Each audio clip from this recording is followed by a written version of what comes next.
అంటే పిఠాపురంకి వచ్చి ముప్పు అంటే ఏలేరు ప్రాజెక్టుకి మురుగు కాలువ డ్రైన్ లేదండి అసలు ఓకే. ప్రాజెక్ట్. ఓకే. దాంతో ఇది ఎన్నో సంవత్సరాల నుంచి ఈ ఫ్లడ్ వస్తా ఉంది. హ్మ్.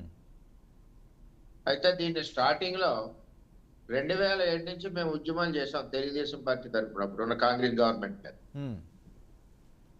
ఫేజ్ 1 సాధించాం. హ్మ్.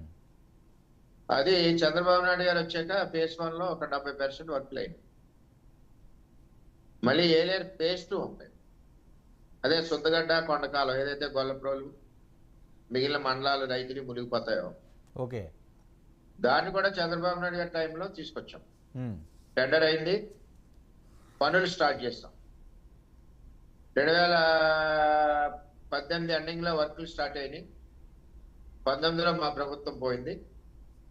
జగన్మోహన్ రెడ్డి గారు వచ్చి ఏం చేశారంటే రివర్స్ టెండరింగ్ పేరుతో వాటిని రద్దు చేశారు. ఓకే.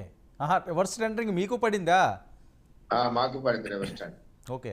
అది 160 కోట్లు. నేను చాలా కష్టపడిన ప్రాజెక్టు. అంటే మాకు 2 ప్రాబ్లమ్స్ పిఠాపురం టైలాండ్కి. హ్మ్. నీరు లేక ఎండిపోతాయి. దానికోసం పురుషోత్తపట్నం 1800 కోట్లతో చంద్రబాబు నాయుడు గారి టైంలో ప్రాజెక్ట్ ఇచ్చాం. దాన్ని కూడా ఈ 4 సంవత్సరాలు జగన్మోహన్ రెడ్డి ఆపేస్తే మొన్న గెలిచిన వెంటనే మళ్ళీ పురుషోత్తపట్నం స్టార్ట్ చేస్తాం. హ్మ్. అలాగే డ్రైన్ ఈ వరదలు వచ్చినప్పుడు మునిగిపోద్ది. అన్ని సైడ్ల నుంచి డ్రైన్ అంతా వచ్చి పిఠాపురం పడిపోద్ది. ఓకే. దాని గురించి ఏలేరు ఫేజ్ 2 మొదలు పెట్టాం. హ్మ్. మొదలు పెట్టిన దాన్ని రద్దు చేశాం. హ్మ్. అంటే ఎంత అంటే కనీసం 1,00,000 క్యూసిక్ వాటర్ డైరెక్ట్ సముద్రంలోకి వెళ్ళే విధంగా డిజైన్ చేశాం.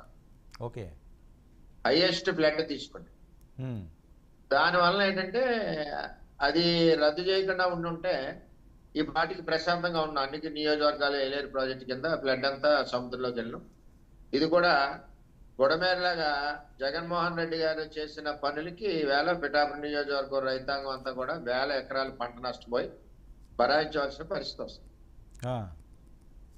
ఇప్పుడు ఏజెన్సీలో విపరీతంగా వర్షాలు కుదరడంతో దగ్గర మొన్న నిన్నైతే 43,000 క్యూసిక్ వరకు ఇంట్లో వచ్చింది. అవుట్ ఫ్లో కూడా 30,000 వదిలేరు. ఓకే. ఈవేళ పరిస్థితి వర్మ వచ్చేసరికి గారు 28,000 వర్మ గారు క్యూసిక్ వస్తుంది, అక్కడ మనం 26,000 అవుట్ ఫ్లో. వర్మ గారు అక్కడ మనం ఎక్స్క్లూజివ్గా విజువల్స్ చేస్తున్నాము. ఏంటది అలాంటి వాటిలో వెళ్తున్నారు ఏంటి? అది రిస్క్ కదా, ఏదో తాడుతో లాగుతా ఏదో ఒక కాలనీలోనా, అది వస్తున్నాడు. ఎక్కడండి? అది అది రిస్క్ కదా, అదేంటి తాడులతో అది వెళ్తున్నారు ఏంటి? గొల్లప్రోల్లో ఇప్పుడు ఏదైతే మనం ప్రాజెక్టు మొదలెడదాం అనుకున్నామో అదే డ్రైన్. అది శుద్ధగడ్డ కొండకాలం అంటారు. హ్మ్. దానికి చేసి 38 ఎకరాలు ల్యాండ్ జగన్మోహన్ రెడ్డి గారు తీసుకుని అక్కడ ఎవరో భూమి తెలివినవాడు ఎవడో కొండ ఓకే. 20 లక్షలు ఉన్న ఎకరం భూమిని 60 లక్షల రూపాయలతో వాళ్ళు గవర్నమెంట్ నుంచి తీసుకుని అక్కడ పట్టాలు ఇచ్చారు. హ్మ్. ఏ విధమైన సదుపాయాలు లేకుండా. నిన్న పవన్ కళ్యాణ్ గారు నేను కూడా అక్కడికి వెళ్ళాం ఓకే. బోటు మీద. హ్మ్.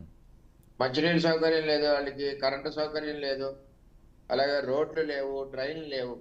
పట్టాలు ఇచ్చేసారు. హ్మ్. 400 మంది అక్కడికి వెళ్ళారు. హ్మ్. ఇప్పుడు అక్కడ ఇవన్నీ కూడా ఈ కూటమి గవర్నమెంట్ లో మేము చేస్తామని చెప్పి నిన్న కళ్యాణ్ గారు చెప్పడం జరిగింది, మేము కూడా చెప్పడం జరిగింది. ఓకే. ఈ 2 అంటే రోజులు. వాళ్ళకి అక్కడ బ్రిడ్జ్ రావాలి. హ్మ్. బ్రిడ్జ్ నిర్మాణం చేస్తే అంటే ఇది ఎలా ఉందో చూడండి. తాడు దొరికిందని వెనక్కి ఎవడో గుర్రాన్ని కొన్నాడట.